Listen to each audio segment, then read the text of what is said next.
नमस्कार दोस्तों, आज हम पढ़ेंगे प्राचीन भारतीय इतिहास जानने के 3 महत्वपूर्ण स्रोत, जो कि एक है पुरातात्विक स्रोत, दूसरा है साहित्यिक स्रोत और तीसरा है विदेशी यात्रियों के विवरण। तो आज के वीडियो में हम देखेंगे पुरातात्विक स्रोत।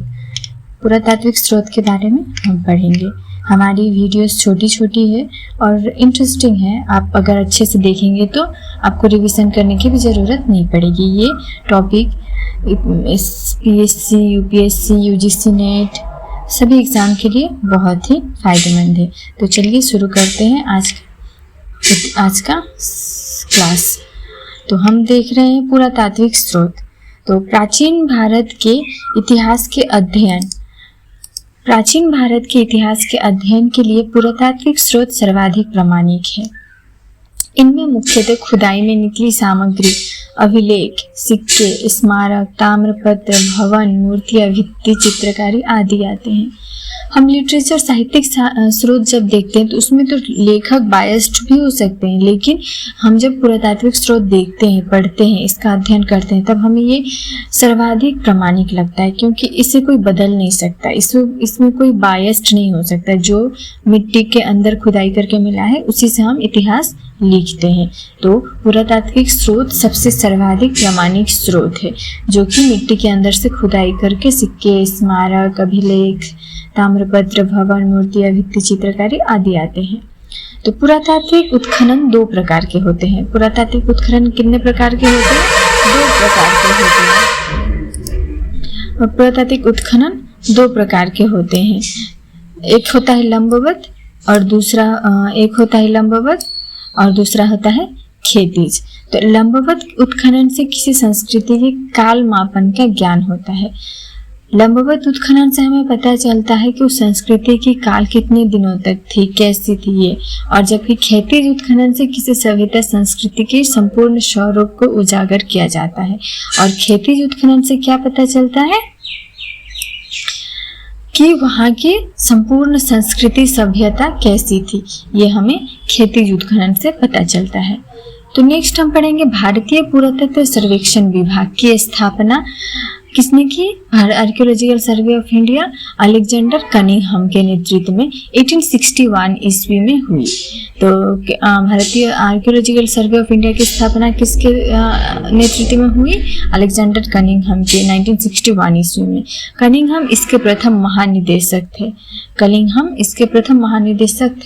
कनिंघम को भारतीय पुरातत्व के जन्मदाता भी कहा जाता है। कनिंघम को ये बहुत ही इम्पोर्टेंट है टॉपिक कि भारतीय पुरातत्व के जन्मदाता भी कहा जाता है। किसको कहा जाता है? कनिंघम को कहा जाता है। 1902 में जॉन मार्शल द्वारा इसका पुनर्गठन किया गया। तो 1902 में किसके द्वारा इसे पुनर्गठन किया गया? जॉन मार्शल के द्वारा पुनर्गठन किया गया। उसके बाद अभी हम देखेंगे पुरातात्विक स्रोत में अभिलेख के बारे में। अभिलेख के अध्ययन को पुरालेख शास्त्र व एपिग्राफी कहते हैं। अभिलेख के अध्ययन को क्या कहते हैं? एपिग्राफी कहते हैं। भारत में अधिकतर अभिलेख शिलाओं, स्तंभों, गुहाओं, दीवारों, प्रतिमाओं, ताम्रपत्र एवं सिक्के पर खुदे हुए मिले हैं। तो भारत के ज्यादातर अभिलेख कहाँ मिले हैं? स्तंभों, शिलाओं, गुहाओं, दीवारों, प्रतिमाओं, ताम्रपत्र एवं सिक्कों पर खुदे हुए मिले हैं। उसके बाद देखते हैं हम ये जहाँ अभिलेख, शिलालेख, ये जो मिला है प्राचीन काल से। सबसे पुराना अभिलेख कहाँ पे मिला है? सबसे पुराना अभिलेख हमें मिलता है हड़प्पा की मोहरों पर मिलते हैं, किंतु इन्हें अभी तक पढ़ा नहीं जा सकता है। सबसे प्राचीन अभिलेख एशिया माइनर के कहाँ पे मिला है? एशिया माइनर के बोघजखई नामक स्थान से 1400 ईसा पूर्व का मिला है। बोघजखई से 1400 ईसा पूर्व में मिला है। इसकी खोज यूगो विंकलर ने 1907 में की है। इसकी खोज किसने की? यूगो विंकलर ने की 1907 में। कब का है ये अभिलेख? 1400 ईसा पूर्व का है ये अभिलेख, एशिया माइनर के बोघजखई में जो मिला है। बोघजखई अभिलेख की लिपि किलक शिलाक्षर लिपि कौन सी है? किलक किलाक्सर। और भाषा है कौन सी? भरोपियो, मतलब हिंद और यूरोपियो की मिक्स भाषा। जैसे ग्रीक यूनानी लोग थे, उन्हें थोड़ी हिंदी भी आती थी और अपने देश के ये दोनों भाषा मिला के हिंदी यूरोपीय भाषा बोलते हैं। तो बोघज खई अभिलेख में इम्पोर्टेंट कुछ यहाँ पे क्वेश्चन है कि कितने साल पुराना है? 1400 ईसा पूर्व का है ये, और मिला है 1907 में। किसने खोजा? ह्यूगो विक्लर ने खोजा है। इसकी लिपि है किलक ब किलाक्सर, और ये है भाषा है भरोपिया यानी हिंद यूरोपीय भाषा। बोघज खई अभिलेख में वैदिक देवताओं जैसे इंद्र, वरुण, मित्र और नासत्य के नाम मिलते हैं। तो बोघज खई अभिलेख में कौन कौन से वैदिक देवताओं के नाम मिलते हैं? इंद्र, वरुण, मित्र और नासत्य, मतलब अश्विनी कुमार के नाम मिलते हैं। यह हित्ती और मितानी राजाओं के बीच संधि पत्र अभिलेख है। यानी ये जो अभिलेख है एक संधि पत्र है। किसके बीच में हुआ था ये संधि पत्र? हित्ती और मितानी राजाओं के बीच में हुआ था, जिसमें इन देवताओं को साक्षी माना गया है। तो अभी भी हम देवताओं को साक्षी मान के बहुत से काम करते हैं। तो उस टाइम में जब ये संधि हुई थी तो इस देवताओं को साक्षी मानकर ये संधि पत्र खुदा लिखा गया था और बाद में से अभिलेख के रूप दिया गया है। तो हमें सबसे पुराना अभिलेख, प्राचीन अभिलेख कहाँ मिलता है? एशिया माइनर के बोघज खई अभिलेख, जो कि 1400 ईसा पूर्व में मिला है। इसकी खोज ह्यूगो विक्लर ने 1907 में की। इसकी लिपि है किलाक्सर और भाषा है भरोपियो यानी हिंदी यूरोपियो। इसमें कौन कौन से देवता के नाम है? इंद्र, वरुण, मित्र और नासत्य, मतलब अश्विनी कुमार नाम है। नेक्स्ट हम पढ़ेंगे किकुली अभिलेख। किकुली इंस्क्रिप्शन कहाँ पे मिला है? बोघज खई के निकट तुर्की में है। बोघज खई के निकट तुर्की में है। मिस्र में अल अमरना नामक स्थान से कुछ मिट्टी के मुहरें मिली है, जिनमें बेबीलोनियन नरेशों के नाम है। अंतर्मन्य, अर्जवियो, यशदत्त, सुतर्ण आदि ये नाम वैदिक से लगते हैं। तो किकुली अभिलेख में कुछ देवताओं के नाम है जो वैदिक देवताओं से मिलते हैं, जैसे अंतर्मन्य, अर्जवियो, यशदत्त, सुतर्ण आदि, ये तुर्की में है।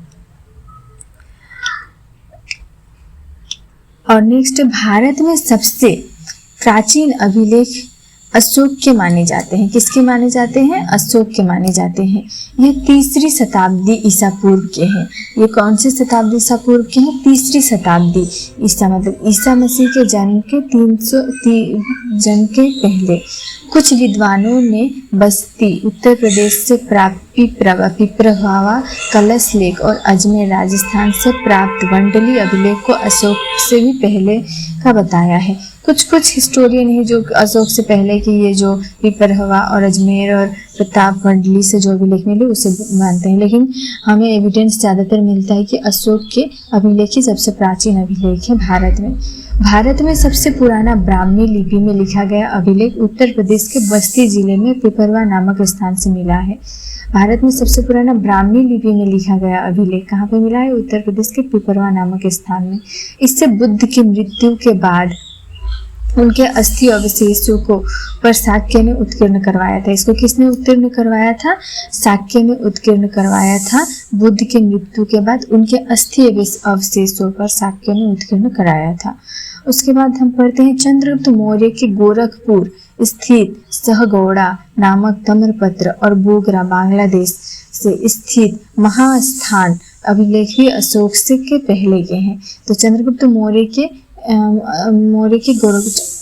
मौर्य तो पहले आए थे, उसके बाद ही अशोक आए थे। तो गोरखपुर से मिले सहगौड़ा अभिलेख और बोगरा बांग्लादेश से मिला और महास्थान अभिलेख भी अशोक के पहले के हैं। किंतु अभिलेखों की नियमित परंपरा अशोक के समय से ही शुरू हुई। भले ही ये अभिलेख मिले हैं पहले के हैं, लेकिन अशोक के टाइम से ही अभिलेखों की रचना अच्छे नियम से शुरू हुए, मतलब गवर्नमेंट के हिसाबों से शुरू हुआ। भारत में सबसे अधिक अभिलेख मैसूर कर्नाटक में मिले हैं। भारत में सबसे अधिक अभिलेख कहाँ मिले हैं? अधिक अभिलेख मैसूर कर्नाटक में मिले हैं। पर्सपोलिस, नक्शे रुस्तम और बेहुस्तीन अभिलेखों से पता चलता है कि ईरानी सम्राट द्वारा प्रथम ने सिंधु नदी घाटी पर अधिकार किया था। पर्सपोलिस याद रखिएगा, पर्सपोलिस, नक्शे रुस्तम और बेहुस्तीन अभिलेखों से पता चलता है कि ईरानी सम्राट प्रथम दारा प्रथम ने सिंधु नदी घाटी पर अधिकार किया था। इसके पता हमें इस अभिलेख से पता चला, इन सब अभिलेखों से पता चलता है। नक्शे रुस्तम अभिलेख को डीएनए अभिलेख, डीएनए इंस्क्रिप्शन भी कहा जाता है। तो नक्शे रुस्तम अभिलेख को डीएनए अभिलेख भी कहा जाता है। तो ये क्वेश्चन आ सकता है कि कौन से अभिलेख को डीएनए अभिलेख कहा जाता है, तो ये नक्शे रुस्तम अभिलेख को भी डीएनए अभिलेख कहा जाता है। तो उम्मीद है आपको अभिलेख की ये क्लास बहुत ही पसंद आई होगी। आपको हमारा वीडियो पसंद आए तो चैनल को लाइक, सब्सक्राइब और शेयर ज़रूर कीजिएगा। तो आज के लिए इतना ही।